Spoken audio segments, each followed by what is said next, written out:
Hello friends, समसामयिक घटना चक्र के ऑफिशियल यूट्यूब चैनल पे आपका स्वागत है। मैं वत्सला पांडे इकोनॉमिक्स की दूसरी क्लास आज लेके आगे बढ़ते हैं।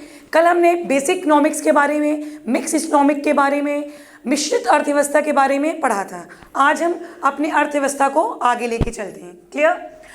अब आज का पहला पॉइंट हमारा है BSNL, भारत संचार निगम लिमिटेड। BSNL से आप सब वाकिफ होंगे, ठीक है।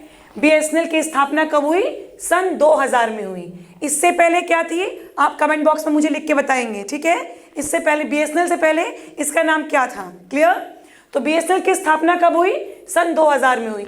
अब आप जहां तक सुन रहे होंगे, समझ रहे होंगे, BSNL का भी क्या हो रहा है? टेक ओवर कर होने जा रहा है, प्राइवेटाइजेशन होने जा रहा है, निजीकरण होने जा रहा है। किसी भी गवर्नमेंट या सरकारी संस्था का निजीकरण क्यों होता है पता है? अगर वो सरकारी संस्था उतना प्रॉफिट नहीं दे पा रही सरकार को, अगर हमारा टारगेट है कि हमको 1000 तक का अपना टारगेट पूरा करना है, वो हम नहीं कर पा रहे हैं, तो क्या होता है? इससे सरकार को लॉस हो रहा है। सरकार अपने नुकसान, लॉस को पूरा करने के लिए क्या करती है? प्राइवेट कंपनियों से मर्ज कर लेती है, प्राइवेट को बेच देगी और फिर वो प्राइवेट अपने अकॉर्डिंग उस फर्म को, उस कंपनी को, संस्था को आगे लेके चलता है। तो आप अभी सुन रहे होंगे कि BSNL का लगभग यही काम हो रहा है। बहुत से हमारे ऐसे सरकारी संस्थान हैं जो कि इधर 3-4 सालों में प्राइवेटाइज होते जा रहे हैं, निजी स्तर पे उसका प्राइवेटाइजेशन होता जा रहा है। सो BSNL के लिए लेट्स होप कर सकते हैं कि ऐसा ना हो, लेकिन let's see. Okay now next, वस्तुएं और प्रसिद्ध निगम, ठीक है, इनके स्थान। ये क्या है? मेन वस्तुएं हैं, प्रोडक्ट्स हैं, और ये कहाँ कहाँ पे पाए जाते हैं। क्लियर? तो देखिए, हर एक थोड़े थोड़े टॉपिक के बाद, हर एक पॉइंट के बाद खुद हम लोग को थोड़ा थोड़ा क्या है, टेबुलर फॉर्म में आपको इंपॉर्टेंट पॉइंट्स देते हैं। जो भी इस तरीके के टेबुलर फॉर्म में दिया गया है स्लाइड में, वो सारे बहुत इंपॉर्टेंट है बच्चे, याद रखना। किसी ना किसी एग्जाम में पूछे गए हैं और 100% आगे के एग्जाम में, आगामी परीक्षाओं में भी पूछे जा सकते हैं। आइए देखते हैं, उर्वरक उत्पादन। उर्वरक क्या होता है आपका? फर्टिलाइजर। फर्टिलाइजर के कहाँ फेमस है? कौन सा स्थान? बरेली का आंवला, ठीक है। आंवला डिस्ट्रिक्ट है, आंवला जगह है बरेली डिस्ट्रिक्ट में। तो वो किस चीज के लिए प्रसिद्ध है? फर्टिलाइजर्स। वहां पे फर्टिलाइजर्स का, उर्वरक का प्रोडक्शन होता है, निर्माण होता है। क्लियर? नेक्स्ट, रबड़। रबड़ का प्रोडक्शन कहाँ होता है मैक्सिमम? मेरठ। कहाँ पे? मोदी नगर। मेरठ में रबड़ का प्रोडक्शन होता है, उत्पादन होता है।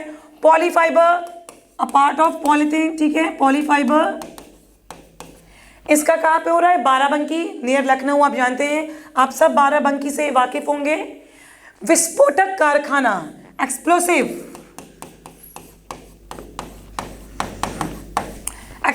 मटेरियल्स, एक्सप्लोसिव फैक्ट्रीज कहाँ पे मैक्सिमम पाई जाती है? हमारे कानपुर में। Clear?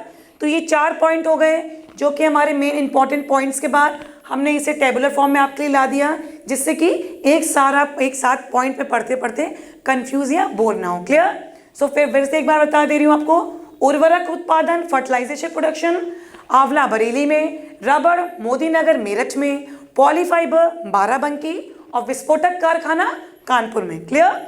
Okay, now next point, Surat के निकट हजीरा में स्थित कृषभो, ओके, कृभको को हजीरा उर्वरक संयंत्र कहते हैं। प्राकृतिक गैस पर आधारित है। सूरत में हजीरा के पास क्या है? एक कृभको का, ठीक है, दिस इज कृभको को हजीरा उर्वरक, वहां पे क्या है? फर्टिलाइजर प्लांट है। मतलब सिंपल लैंग्वेज में समझिए इसका, तो हजीरा नाम की एक फर्टिलाइजर्स की फैक्ट्री है। क्लियर? ठीक, वो किस पे बेस है? फैक्ट्री पूरी किस पे निर्भर है? प्राकृतिक गैस पे, नेचुरल गैस पे, ठीक है। पूरी जो फैक्ट्री है, प्लांट है, वो किस पे निर्भर है? प्राकृतिक गैस पे, नेचुरल गैस पे। क्लियर? भारत एशिया का पहला देश है जिसने कांडला में एशिया का पहला निर्यात प्रसंस्करण क्षेत्र 1965 में स्थापित किया। ये क्या होता है? इंपोर्ट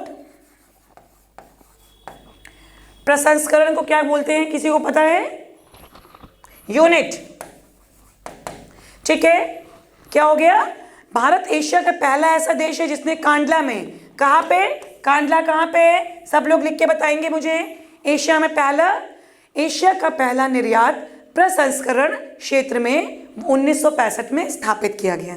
भारत में सबसे महत्वपूर्ण लघु स्तर उद्योग हथकरघा है। लघु उद्योग क्या होते हैं पता है आपका? लघु उद्योग होते हैं स्मॉल इंडस्ट्री। अगरबत्ती वाले, पापड़ बनाने वाले, गृह उद्योग, ये क्या है? सब लघु उद्योग में आते हैं। इसमें सबसे इंपॉर्टेंट कौन सा है? हथकरघा। हथकरघा क्या है? सबसे इंपॉर्टेंट लघु उद्योगों में से एक है। तो भारत का सबसे इंपॉर्टेंट, सबसे महत्वपूर्ण लघु स्तर उद्योग कौन सा है? हथकरघा। क्लियर? भारतीय अर्थव्यवस्था में कपड़ा उद्योग का कृषि उद्योग के बाद दूसरा स्थान है। ये हम पहले भी पढ़ चुके हैं कि भारत में उद्योग के नाम पे देखा जाए या अर्थव्यवस्था को सीमित रखने की बात, कैरी रखने की बात, संभालने की बात देखी जाए तो मैक्सिमम लोग किस चीज़ में एम्प्लॉयड है? किनको रोजगार मिला है? कृषि को, क्योंकि भारत में 60% लोग कृषि एग्रीकल्चर पर डिपेंड है। क्लियर? इस पॉइंट में कहा गया कि भारतीय अर्थव्यवस्था कपड़ा उद्योग जो है वो कृषि उद्योग के बाद दूसरा सबसे बड़ा उद्योग है। तो भारत में इसमें क्वेश्चन निकल आया कि भारत का सबसे बड़ा उद्योग कौन सा है? मैक्सिमम रोजगार लोगों को किस उद्योग से, किस काम से मिलता है? तो कृषि से, दूसरा कपड़ा से। क्लियर? ओके। नेक्स्ट, वर्तमान में चीनी उत्पादक प्रथम राज्य उत्तर प्रदेश है। ये बताने की जरूरत नहीं है क्योंकि हमने हमारी ज्योग्राफी की क्लासेस में ये ऑलरेडी पढ़ा हुआ है। क्लियर? वर्तमान में चीनी उत्पादक का प्रथम राज्य उत्तर प्रदेश, ठीक, और दूसरा महाराष्ट्र है। We have already read about it, हम पहले भी पढ़ चुके हैं। नेक्स्ट पॉइंट, असम में सौलकुची, ठीक है, सौलकुची कहाँ है हमारी? असम में रेशम उद्योग के लिए प्रसिद्ध है। अब ये क्वेश्चन आ सकता है सौलकुची किस चीज के लिए प्रसिद्ध है? तो सौलकुची जो कि असम में स्थित है, किसके लिए फेमस है? It is famous for the silk products, रेशम उद्योग के लिए प्रसिद्ध है। क्लियर? नेक्स्ट पॉइंट, भारत में राष्ट्रीय आय, नेशनल इनकम का आकलन कौन करता है? सीएसओ करता है। हम कल की क्लास में कर चुके हैं। औद्योगिक क्रांति इंग्लैंड में शुरू हुई, इंडस्ट्रियल रेवोल्यूशन। औद्योगिक क्रांति को क्या कहते हैं? इंडस्ट्रियल। ओके, तो इंडस्ट्रियल रेवोल्यूशन, औद्योगिक क्रांति कहां से शुरू हुई? इंग्लैंड से शुरू हुई थी। नेक्स्ट पॉइंट, अंतर्जलीय मत्स्य उत्पादन, सबसे बड़ा अंतर्जलीय, इंटर वाटर फिशिंग प्रोडक्शन, ठीक है, अंतर्जलीय मत्स्य उत्पादन पश्चिम बंगाल में सबसे अधिक है। क्वेश्चन बन गया, सबसे अधिक अंतर्जलीय मत्स्य उत्पादन कहाँ है?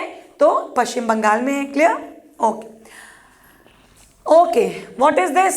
KYC। इट इज, अगर आप लोग हर जगह सुन रहे होंगे, आप सिम लीजिए, पेटीएम से लिंक कराइए, ठीक है, कहीं बैंक में जाइए, सब लोग कहते हैं KYC भरिए। KYC का फुल फॉर्म जानते हैं? KYC एक हमारी अर्थव्यवस्था को लेके अभी 2-3 सालों में बहुत ही इंपॉर्टेंट रोल प्ले कर रहा है। तो एटलीस्ट आपको नाम मालूम होना चाहिए कि KYC का मतलब क्या होता है, full form. KYC means K for know, Y for your, C for customer. KYC का फुल फॉर्म होता है नो योर कस्टमर, अपने ग्राहक को जानिए। क्लियर? जूट के सामान का केंद्र, नेक्स्ट पॉइंट, जूट के सामान का केंद्र क्या है? पश्चिम बंगाल का टीटागढ़ है। रेशम का केंद्र कौन सा है? कर्नाटक राज्य है। ये सारी चीजें हम ज्योग्राफी में पढ़ चुके हैं। क्लियर?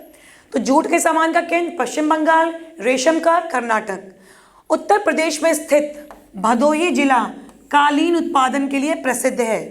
ठीक है, क्वेश्चन बन गया, कालीन उत्पादन के लिए कौन सा जिला या कौन सा राज्य प्रसिद्ध है? तो राज्य की बात आए तो उत्तर प्रदेश, जिले की बात आए तो जिला भदोही उत्तर प्रदेश। क्लियर? किस चीज के लिए? कालीन, कालीन कारपेट।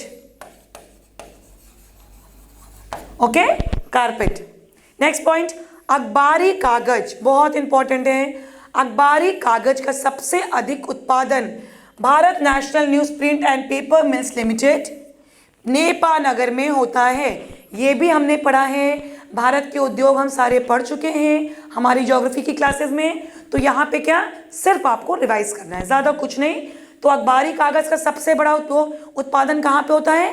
नेपानगर, जो कि एमपी में है। किस फैक्ट्री में? Bharat national news print and paper mills limited. यहाँ पे Bharat national news print and papers mill limited में क्या है? ये नेपानगर एमपी में स्थित है। यहाँ पे अखबारी कागज का प्रोडक्शन उत्पादन होता है। क्लियर? बहुत इंपॉर्टेंट, देवास में करेंसी नोट की छपाई होती है।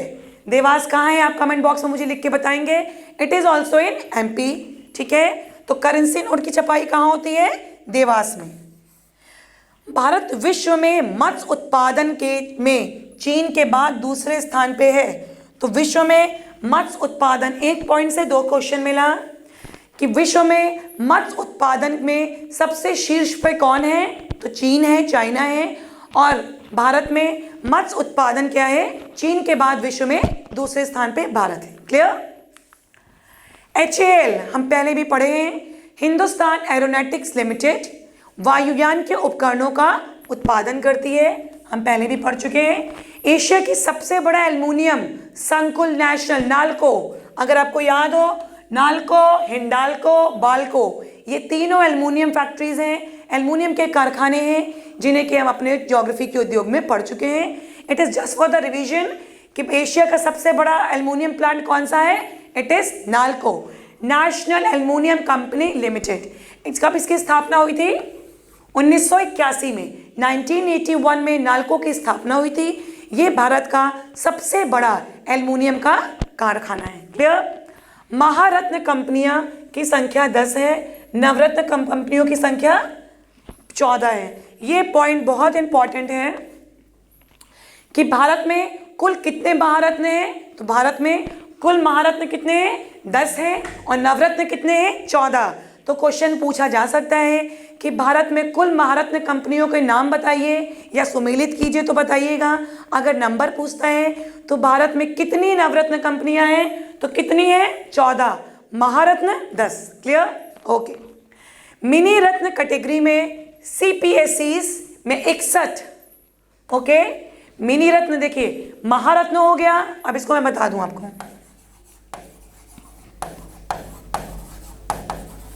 महारत्न कितनी है? 10। नवरत्न, अब कायदे से नवरत्न को कितनी होनी चाहिए?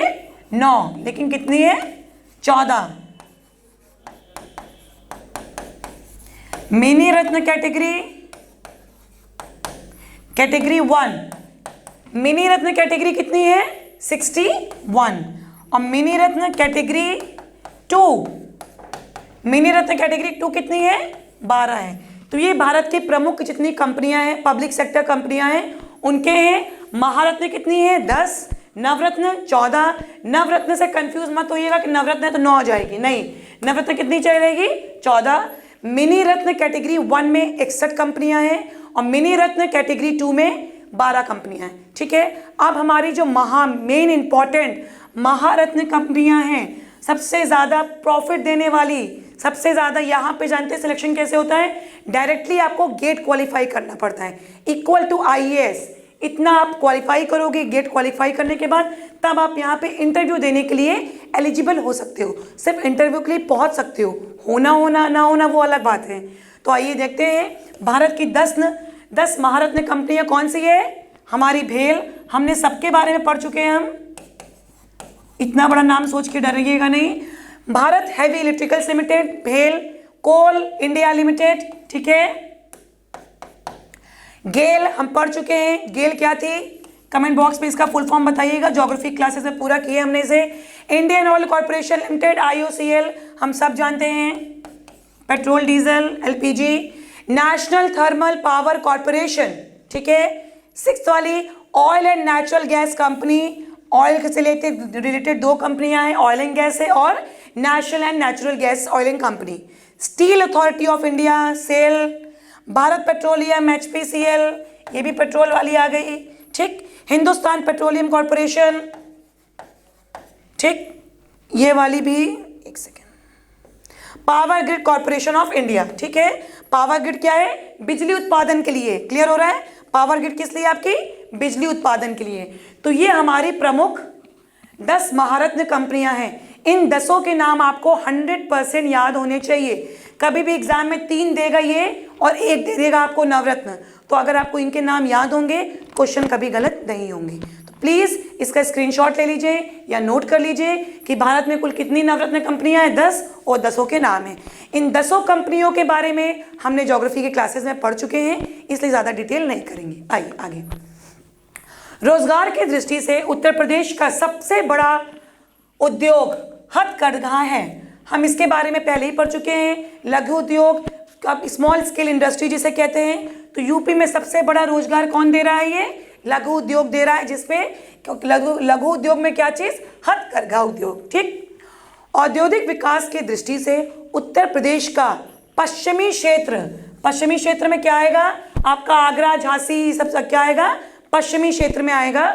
सर्वाधिक विकसित है नोएडा वगैरह, गौतम बुद्ध नगर, ये सब क्या है? आपके पश्चिमी में आ रहे हैं। नोएडा वगैरह आप जान रहे हो कि क्या है यहाँ पे? मेन सेज है। सेज का मालूम है? सेज का फुल फॉर्म किसी को? सेज होते हैं स्पेशल इकोनॉमिक जोन्स। ये एरिया ऐसे होते हैं ना जहां पे सिर्फ और सिर्फ, आप सिंपल लैंग्वेज में समझिए तो इंडस्ट्रियल एरियाज, मेनली यूपी में जितनी भी इंडस्ट्रीज एस्टैब्लिश है, चाहे मारुति की अभी शिफ्ट हुई हो, चाहे किसी की भी चीज़ की हो, गुड़गांव वगैरह आप नाम सुने होंगे, मेनली वो क्या है? अंडर सेज आती है। सारे मेनली जो कारखाने इंडस्ट्रीज हैं इन एरियो में ही इस्टेब्लिश किए गए। इसीलिए इंडस्ट्रियल यूज से पर्पज से देखा जाए तो पश्चिमी उत्तर प्रदेश काफ़ी विकसित है। क्लियर?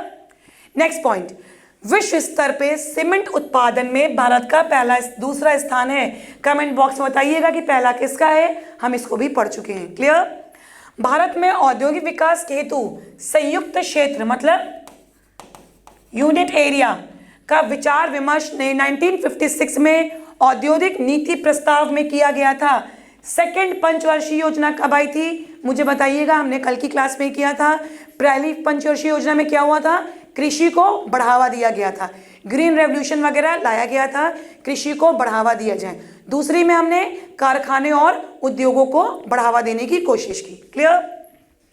नेक्स्ट पॉइंट, भारत में पर्यटन और होटल उद्योग का विकास ITDC, ठीक है, किसका कार्य है? Hotel and tourism management. आप सुने होंगे इंडियन टूरिज्म, इसका फुल फॉर्म क्या हुआ पता है?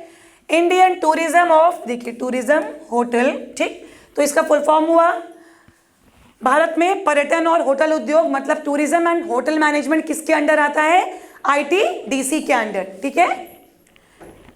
गोल्डन हैंडशेक बहुत इंपॉर्टेंट पॉइंट है, योजना थी। गोल्डन हैंडशेक का संबंध किससे है? सेवानिवृत्ति की योजना, रिटायरमेंट प्लान।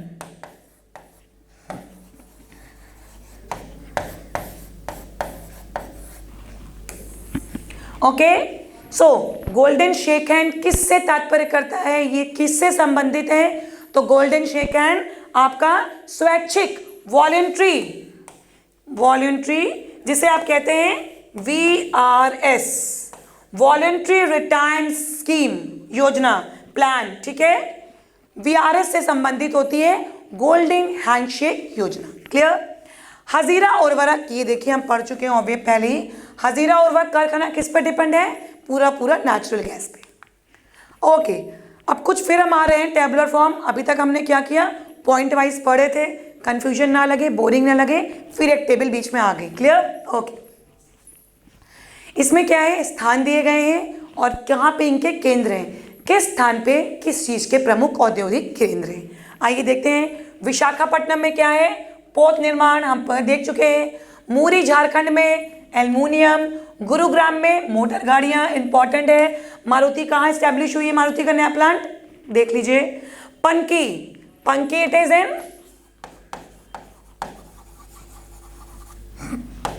कानपुर। पंकी कहाँ है? कानपुर में है, फेमस फॉर फर्टिलाइजर। ठीक है, अब आ गए कुछ नगर। कोयम्बटूर में क्या होता है? कॉटन वस्त्र के वो है, नगर है, उद्योग है। राउरकेला में हम पहले भी पढ़ चुके हैं, आयरन एंड स्टील प्लांट है। कपूरथला पढ़ चुके हैं, रेल के डिब्बे। बरौनी ऑयल रिफाइनरी है। सिंगरौली कोयला। ठीक है, Singrauli is famous for what? तो कोयला। कजरहट आपका चुनार उत्तर प्रदेश में नियर मिर्जापुर, सीमेंट का होता है। कजरहट अपना हमने कम सुना होगा, चुनार बल्कि आपने सुना होगा। तो अगर कजरहट आ जाए तो कंफ्यूज मत होइएगा। क्लियर? कजरहट, चुनार उत्तर प्रदेश, सीमेंट। कोयली वडोदरा, कोयली में क्या है बड़ौदा में? अब वडोदरा आपने सुना है गुजरात में है, पर कोयली नहीं है, तो आप कंफ्यूज मत होना। कोयली वडोदरा में ऑयल रिफाइनरी। आनंद में दूध, कुछ कहने की जरूरत ही नहीं, अमूल दूध पीता है इंडिया। ओके, तो कहाँ पे अमूल का फैक्ट्री है, उद्योग है? आनंद, गुजरात में। क्लियर? ओके, फिर नेक्स्ट पॉइंट, साल की लकड़ी का उपयोग अधिकतर रेलवे स्लीपर बनाने में होता है। तो क्वेश्चन आ गया कि रेलवे के स्लीपर बनाने में किसका उपयोग किया जाता है या किस लकड़ी का उपयोग किया जाता है? तो किसकी? साल की लकड़ी का। Clear? Next point, Asian development bank, Asian development bank EDB का हेड ऑफिस कहाँ है? तो कहाँ पे? मनीला, फिलीपींस में। ठीक है, एशियन डेवलपमेंट बैंक जितनी भी एशियन कंट्रीज हैं उनके कंट्रीब्यूशन, उनके सहयोग से है। भारत में 1 रुपए के नोट पे किसका कौन जारी करता है? बहुत इंपॉर्टेंट और सिंपल क्वेश्चन है। भारत में 1 रुपए का नोट कौन जारी करता है? Finance minister. Government of India के अंडर फाइनेंस मिनिस्ट्री जो होती है उसके पास अधिकार है 1 रुपए का नोट जारी करने का। बाकी का कौन करता है? अगर पता हो तो कमेंट में सेक्शन में बताइए, वरना मैं नेक्स्ट क्लास में बताऊंगी। ओके, आरबीआई किसका करता है ये भी बता दीजिएगा, आप कंफ्यूज नहीं होना। ग्रामीण युवकों को नियोजनता बढ़ाने के लिए दीनदयाल उपाध्याय ग्रामीण कौशल योजना शुरू की गई है। तो आपको क्वेश्चन मिल गया कि दीनदयाल उपाध्याय ग्रामीण कौशल योजना किस चीज़ के लिए शुरू की गई है या इस योजना से किनको लाभ है? तो दीनदयाल उपाध्याय ग्रामीण कौशल योजना ग्रामीण युवकों की नियोजनीयता, ग्रामीण युवकों की नियोजनीयता बनाने के लिए, बढ़ाने के लिए ये योजना लाई गई है। अब भारत की मौद्रिक नीति, मौद्रिक नीति को क्या कहते हैं इंग्लिश में?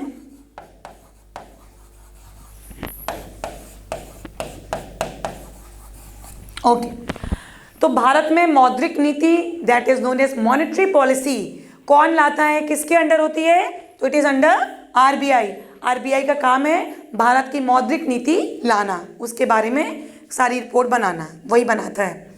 वित्त आयोग केंद्र और राज्यों के मध्य राजस्व एवं वित्तीय संसाधनों का बंटवारा करता है। इसका पॉइंट समझिए, फाइनेंस मिनिस्ट्री, ठीक है, finance commission, sorry it is finance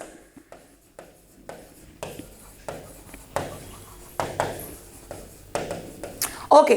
तो फाइनेंस मिनिस्ट्री का काम, फाइनेंस कमीशन का काम है, सॉरी फाइनेंस कमीशन का काम है कि स्टेट और सेंट्रल में कितने पैसे आ रहे हैं, कितने रेवेन्यू चाहिए, कितने बनाने हैं, ये सारा काम किसका होता है? And it comes under finance commission.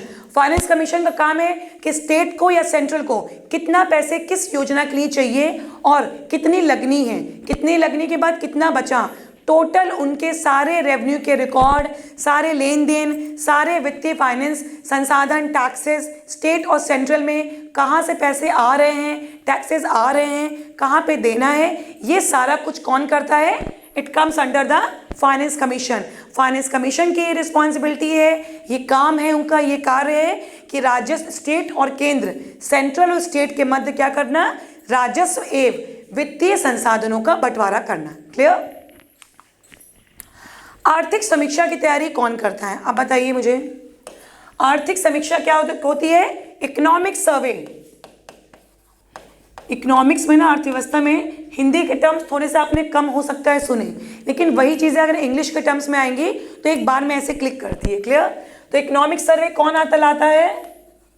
Economic समीक्षा, sorry economic survey that is आर्थिक समीक्षा वित्त मंत्रालय, फाइनेंस मंत्रालय और फाइनेंस कमीशन, दोनों में अलग अलग फर्क है, दोनों अलग अलग बॉडी है, दोनों के अलग अलग काम है, तो कंफ्यूज मत होइएगा। इकोनॉमिक सर्वे बनाने का, करने का काम किसका होता है? वित्त मंत्रालय के पास है। इस समय हमारी फाइनेंस मिनिस्टर कौन है? प्लीज कमेंट सेक्शन में बताइए। She is the first lady finance minister. Okay, आप मुझे कमेंट में सेक्शन में बताइएगा। आर्थिक समीक्षा की तैयारी कौन करता है? फाइनेंस मिनिस्ट्री करती है। नेक्स्ट पॉइंट, भारत में व्यय कर, सर्विस टैक्स, भारत में व्यय कर लगाने का सुझाव सर्वप्रथम किसने दिया? Expenditure tax.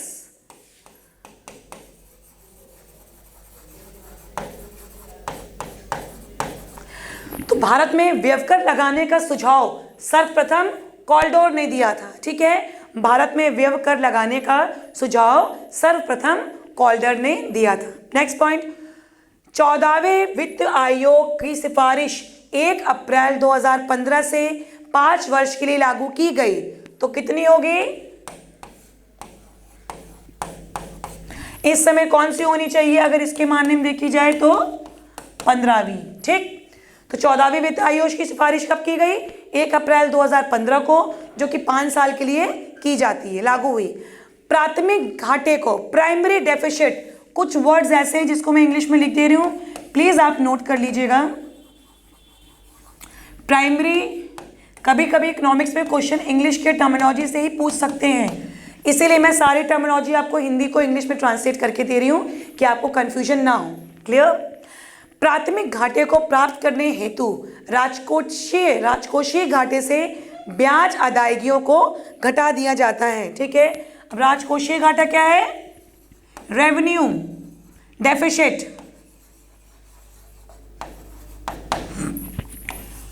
तो इसमें बताया जा रहा है प्राथमिक घाटे को प्राप्त करने के लिए अगर हमें प्राइमरी डेफिसिट, प्राथमिक शुरुआत के घाटे मालूम करने हैं तो उसके लिए क्या करना रहेगा? राजकोषीय जो घाटा रहेगा उसमें से ब्याज जितना मिला है, ब्याज अदायगियों को हटा दिया जाता है, तो हमारा क्या निकल आता है? प्राथमिक घाटा। क्लियर? नेक्स्ट पॉइंट, अब ये हो गया फॉर्मूला, बहुत इंपॉर्टेंट है और बहुत सिंपल भी। अगर आपको प्राथमिक घाटा निकालना है तो आपको राजकोषीय घाटा से बजट का जो ब्याज की अदायगी है, जितना ब्याज दिया गया है, जितना रेट ऑफ इंटरेस्ट पाया गया है, उसमें से राजकोषीय घाटे को माइनस कर लेंगे तो क्या निकलेगा? प्राइमरी घाटा निकल आएगा, प्राथमिक घाटा। Okay okay. बजटीय घाटा क्या होता है? बजटीय घाटा होता है कुल प्राप्तियां, कुल कितना आया और कितना खर्च हुआ। ठीक है, कितना आया कितना गया बटे क्या हो गया? बजटीय घाटा। क्लियर हो गया? राजस्व घाटा, रेवेन्यू डेफिसिट, सारे फॉर्मूले हैं, इंपॉर्टेंट है, please make a screenshot of this. इसका स्क्रीनशॉट ले लीजिए या तो आप इसे लिख लीजिए। ये आपके इकोनॉमिक्स के अर्थव्यवस्था के बेसिक फॉर्मूलेज हैं, इसी के बेस पे सारा बजट जब प्लान होता है ना तो ये सारी चीजें किस में आती है? बजट हमारा इसी से निकलता है। क्लियर? तो प्राथमिक घाटा का फॉर्मूला क्या हुआ, कैसे निकलता है? राजकोषीय घाटा से बजट अदायगी जो है हमारी, ब्याज अदायगी है, उससे माइनस कर देंगे तो प्राथमिक घाटा आएगा। बजटीय घाटा कैसे निकलेगा? कुल प्राप्तियां, कितना पैसे आ रहे हैं कितने जा रहे हैं, उसको माइनस, कितने जितना आ रहा है उसमें से जाने वाले को माइनस कर देंगे तो हमारा बजटीय घाटा निकल आएगा। नेक्स्ट, राजस्व घाटा, रेवेन्यू डेफिसिट, तो कितना आएगा? राजस्व प्राप्तियां, रेवेन्यू जितनी आई है रेवेन्यू में और कितनी गई है, कितनी आई है माइनस कितनी गई है, तो क्या निकाल देगा?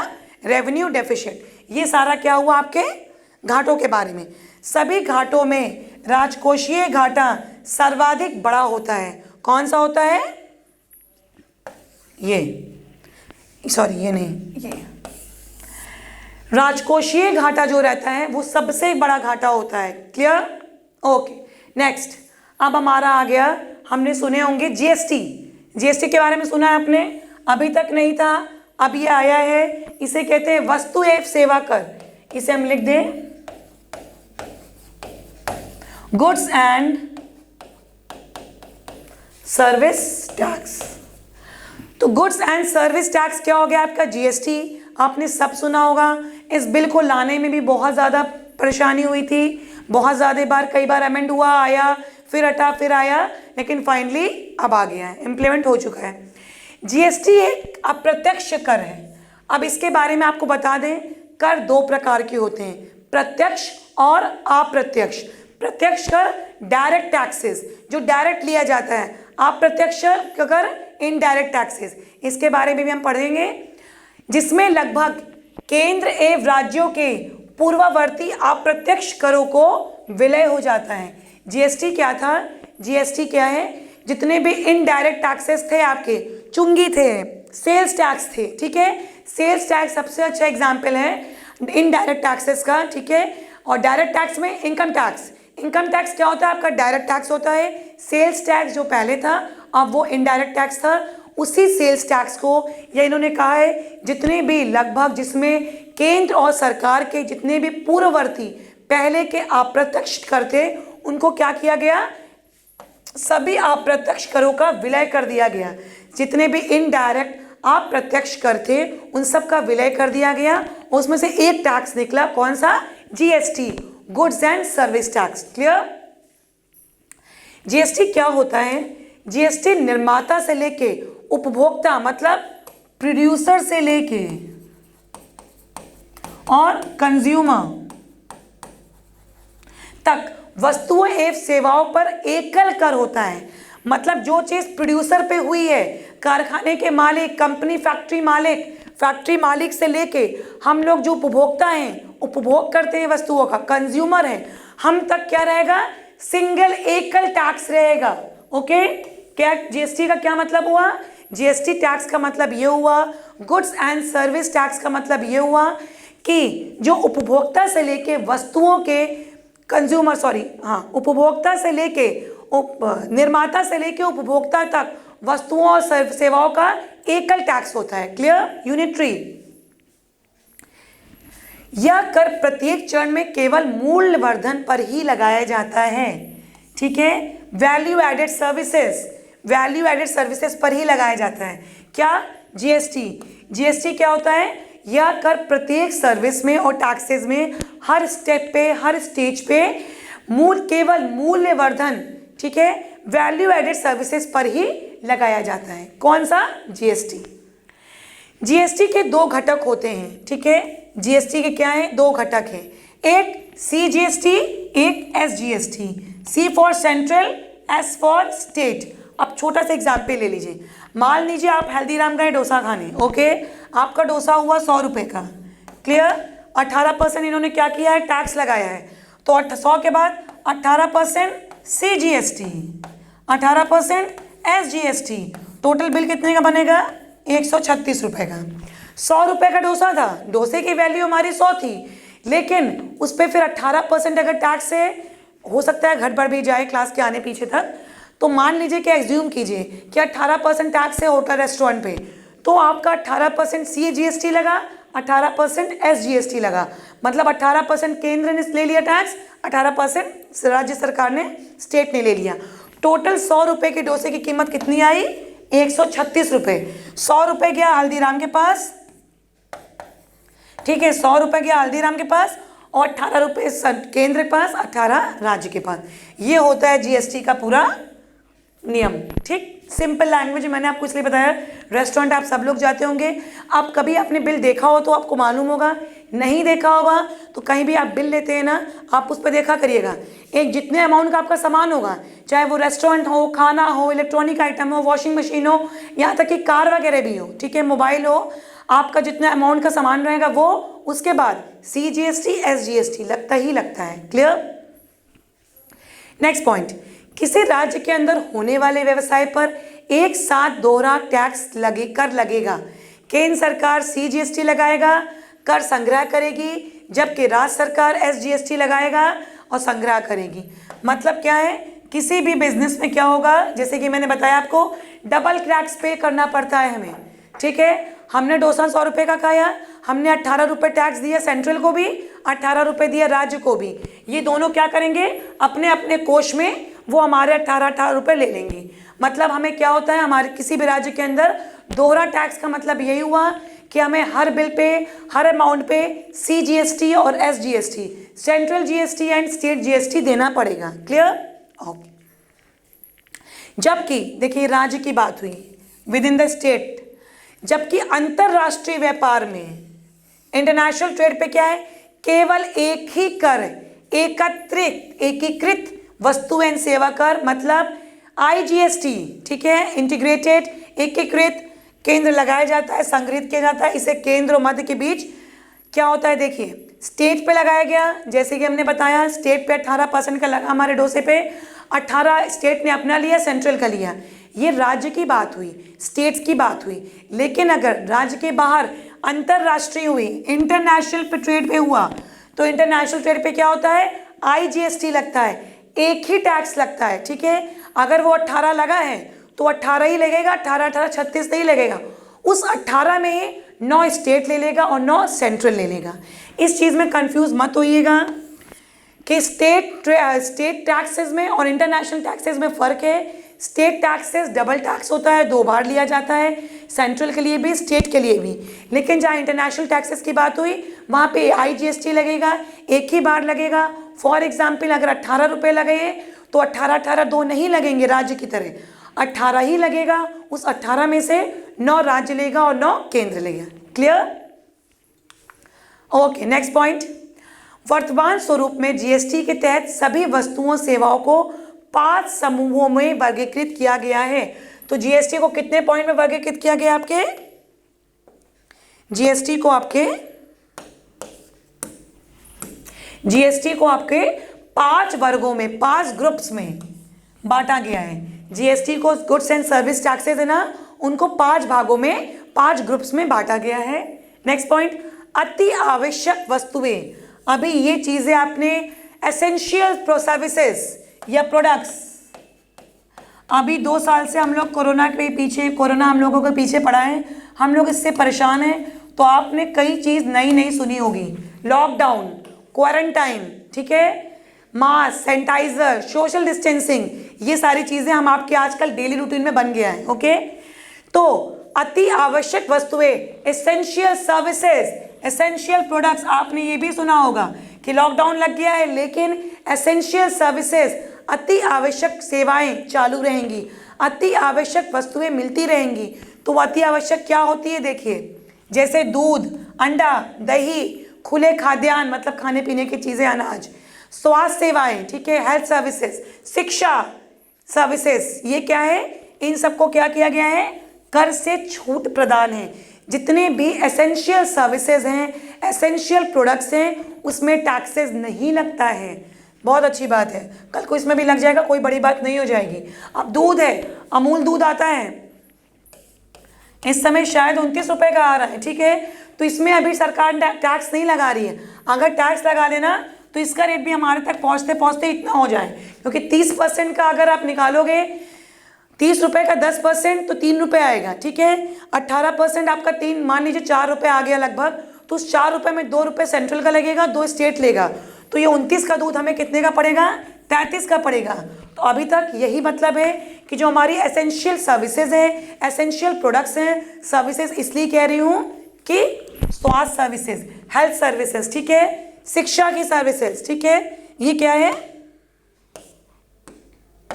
ओके। तो एजुकेशन, एसेंशियल सर्विसेज में हेल्थ सर्विसेज और एजुकेशन आते हैं। एसेंशियल प्रोडक्ट्स में हमारे दूध, अंडा, दही, खुले खाद्यान्न आते हैं, इनमें कोई भी टैक्सेस नहीं है। क्लियर? सबसे अच्छा एग्जाम्पल दूध रहता है, अमूल। अभी हमने पढ़ा अमूल की फैक्ट्री कहाँ है, तुरंत पढ़ा है, कमेंट सेक्शन में बताइएगा। अमूल आनंद, गुजरात में। क्लियर? दूध पे टैक्स नहीं लगता है। ओके, नेक्स्ट पॉइंट, अति आवश्यक वस्तुओं को छोड़कर, ठीक है, अति आवश्यक क्या हुई, अभी जो हमने पढ़ा, इनको छोड़ के शेष वस्तुओं में, समूहों में उनकी उपयोगिता के अनुसार बाकी इतनी चीज़ों को अगर छोड़ दिया जाए, इतनी चीज़ों को छोड़ दिया जाए, तो बाकी सभी चीज़ों में उनकी आवश्यकता के अनुसार, उपयोगिता के अनुसार कितनी यूज़ है, कितनी यूज़ होती है, कितनी इसकी उपयोगिता है, उनके अनुसार अलग अलग टैक्स स्लैब दिए गए हैं। किसी में 5%, अब शायद कपड़े में 5% है, ठीक है, आपके 12% जूते वगैरह में, 18% होटल और रेस्टोरेंट में। मैंने जैसे बताया आपको डोसे वाली बात, 100 रुपये का डोसा आप खाओगे लेकिन बिल 136 का देना पड़ेगा। क्यों? 100 का डोसा हुआ, 18 रुपये सेंट्रल लेगा, 18 रुपये राज्य लेगा, तो आपका 100 का डोसा 136 में पड़ा, 36 रुपये आपका सीधे सीधे कर हो गया, ठीक। 28 हो गया इलेक्ट्रॉनिक गैजेट्स वगैरह पे, ठीक है। तो ये क्या है, अलग अलग क्या है, आपके टैक्स की स्लैब है, किस किस चीज़ों पे, किन किन वस्तुओं पे उनकी उपयोगिता के अनुसार कर लगाए जाते हैं। ये गवर्नमेंट हर साल जब बजट आता है तो ये कर बढ़ाती या घटाती है स्लैब। क्लियर? नेक्स्ट पॉइंट, आधिकारिक सूचनाओं के अनुसार 81% वस्तुएं 18% या उससे कम कर स्लैब में है, जबकि 19 वस्तुएं कितनी है 28%। 81%। इनका मतलब, इस पॉइंट का मतलब ये है कि ऑफिशियली जो हमारा बजट आता है, बजट में 100 में से अगर 81% चीज़ें देखी जाए ना, तो 81% कितनी है 18% से कम पर है। जैसे आपके कपड़े, जूते, आपका होटल में खाना, पार्टी, रेस्टोरेंट, ये सब क्या है 81%, 18% के कम। मतलब 80%, 81% जितनी चीज़ें हैं उनमें जो टैक्स लगे हैं ना, वो टैक्स 18% से कम पे है। बाकी क्या 19% जितने हैं रॉयल्टी टैक्स जिसे कहते हैं हाई फाई चीज़ों में, उसमें क्या है 28% है। तो ये हमारा क्या हो रहा है, टैक्स स्लैब की गणना हो रही है इस प्रकार से। Clear? Okay, next point, composition योजना। आप देखिए कॉम्पोजिशन योजना क्या है। कॉम्पोजिशन योजना के तहत व्यापारियों हेतु 1% उत्पादों हेतु, 2% रेस्टोरेंट, 3% व्यवसायी क्षेत्र में एक मुश्त वन टाइम टैक्स का प्रावधान किया गया है। क्लियर? तो ये क्या हुआ है, ये कॉम्पोजिशन प्लान है। कॉम्पोजिशन प्लान के अंडर में क्या होता है कि ये सिर्फ क्या है बिजनेसमैन के लिए है। जो व्यापारी होते हैं, व्यापारियों के लिए क्या होता है 1% प्रोडक्शन वालों को, कंपनी मालिक को 1% एक्स्ट्रा वन टाइम देना ही देना है, एक मुश्त। 2% रेस्टोरेंट के मालिक को, रेस्टोरेंट वगैरह होटल वगैरह के लिए 2%। क्लियर? और हेतु 5%। ठीक है, तो 1% उत्पादन हेतु 2%, व्यापारियों का रेस्टोरेंट के लिए एक साथ 5%, एक मुश्त वन टाइम टैक्स का प्रावधान किया गया है। ठीक है, नेक्स्ट पॉइंट में जीएसटी के जितने भी कर शामिल हैं, आइए देखते हैं जीएसटी में कौन कौन से कर शामिल हैं हमारे। ये हमारे सेंट्रल जीएसटी हो गए, ये एसजीएसटी हो गए। केंद्रीय उत्पाद शुल्क, अतिरिक्त उत्पाद शुल्क, सेवा शुल्क, ये क्या हुए आपके केंद्रीय कर में हुए। राज्य में राज्य मूल्यवर्धने, वैट सुने होंगे। वैट का फुल फॉर्म क्या होता है, वैल्यू एडेड सर्विसेज। ठीक है, बिक्री कर, सेल्स टैक्स सब जानते हैं, सेल्स टैक्स, एंटरटेनमेंट टैक्स। ठीक, तो ये क्या हुए, ये सारे आपके राज्य के कर हो गए जो राज्य लगाता है। कौन कौन से, राज्य मूल्य संवर्धन कर आपका वैट सिंपल लैंग्वेज में, बिक्री कर, सेल्स टैक्स, मनोरंजन कर जो आपको थिएटर वगैरह से मनोरंजन से होता है। ठीक है, अतिरिक्त सीमा शुल्क ये लगाता है, विशेष अतिरिक्त सीमा शुल्क, आप वो एक्साइज ड्यूटी वगैरह जिसे आप कहते हो। ठीक, अधिभारण उपकर, अधिभार उपकर क्या होता है आप हमें बताएंगे।